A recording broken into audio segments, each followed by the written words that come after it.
These are your December 5. We have bird dog, mermaid, side angle, bow, and crow. If you have some props nearby, they might come in handy for these, including a block. If you have trouble sitting like this, you might prop your hip up. This might help you grab a hold of your foot if you have a strap nearby, or you could use a bolster. So let's start with our bird dog, and actually we can use our block for our bird dog.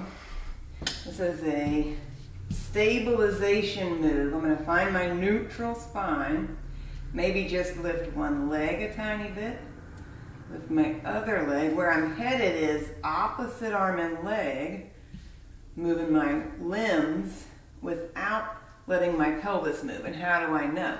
I might put a block on my pelvis and just test it and see, can I keep my block nice and still? Inhale, stretch. Exhale, come back. So this is your bird dog.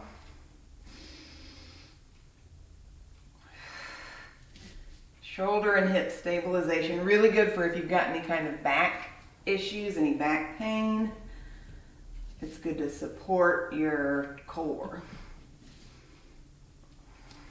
So for your mermaid, this is a side bend. Like I said, if this doesn't feel so hot and one side might be different than the other, I could sit on my, what I'm calling my front leg. So if my hips are tilted this way, if I prop up this hip, my goal is to get my hips level.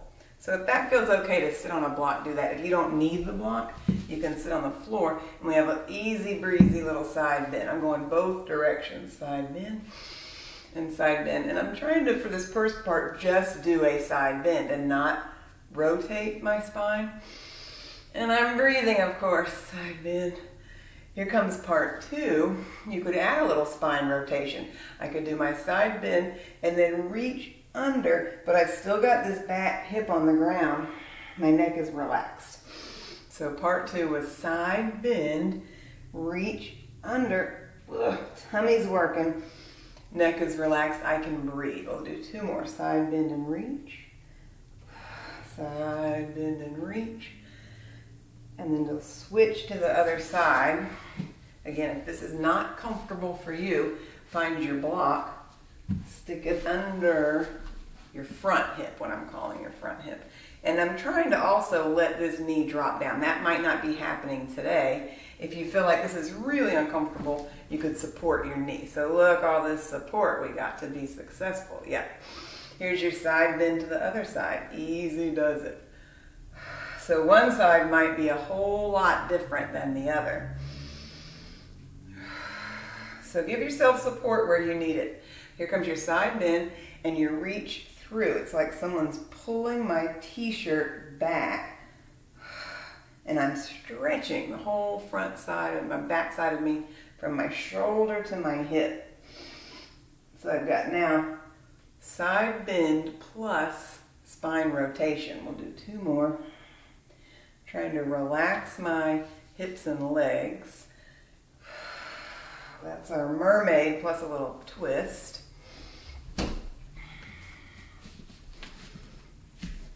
So we have a side angle, which is a yoga pose. So I'm in a lunge like a warrior two. So you decide how low to the ground you're getting. Eventually, my idea is I could balance a block or a book on this front leg. So keep that in mind, but that doesn't have to be happening today. You might need to back off a little bit. Whatever you feel comfortable depth-wise, that's where you're gonna hang out. Now if you've got a block nearby, again, you can bring your hand to the block, arm up. If this feels like, whoa, that's way too low, come up a little bit, walk in a little bit. More conservative version would be here. We're working our way down into a low-ish squat. And again, I'm not twisting, I'm pretty much piece of toast in the toaster. I'll show you the other side. Here's my lunge, if you want to bring your block with you. Conservative option one. I am starting to lean this way, but I want to have length both sides of my waist. So notice what's happening here. Can you move your head? Can you wiggle your fingers? If you can get yourself down to the block, That's a good goal to shoot towards, but I've still got both feet anchored. Big old hip stretch. A lot of open sesame in your shoulder. So that's your side angle. We're going to hit the deck for bow, and you might use your strap for this one. So if you have trouble grabbing one foot, you could do this one at a time, where you sort of lasso one foot, rest your forehead on your arm, and this might be plenty for today, a single leg quad stretch. Yep. If this feels pretty easy to grab your feet, I'll show you the whole thing. I could again do one leg, heel towards my bum. If you're able to get both feet, this is where we're headed. Now this might be plenty. You might stop right here. You might start to lift your chest, lift your toes. So that's about all I'm going to do today. If you've got a lot of back extension, you could take your knees off the ground for sure. Come on down, rest. So we'll hold a couple breaths. Come down and rest. So it's a big old stretch for the whole front side of your body. Shoulders, tummy, quads. I feel it a lot in the front of my legs. That's your bow. Now we've got our crow. Oh, the elusive crow. If this makes you nervous, have a little crash pad here. Get a couch cushion or a bolster.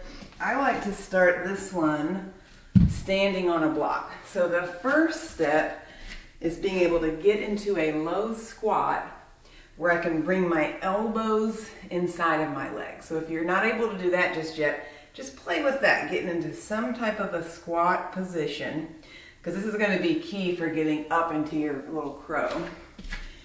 If you've done this one before, I'll just blaze through it for you. I'm going to stand on my block. My hands are now my crow's feet. Now you don't have to take your feet off. You could just play with shifting your weight into your hands and then back. Do that a couple times. Come down and rest. You might be able to sort of squeeze your legs around your arms. Shift your weight. Maybe you pick up one foot, then the other. So you could baby step this. We're heading towards this. Weight in your hands. Squeeze your legs around your arms. One leg lifts. Other leg lifts. Ugh, that's hard. Breathe. Come down and rest. So you could work your way up to holding that crow pose for, say, half a minute. So your December 5 are bird dog, mermaid, side angle, bow, and crow.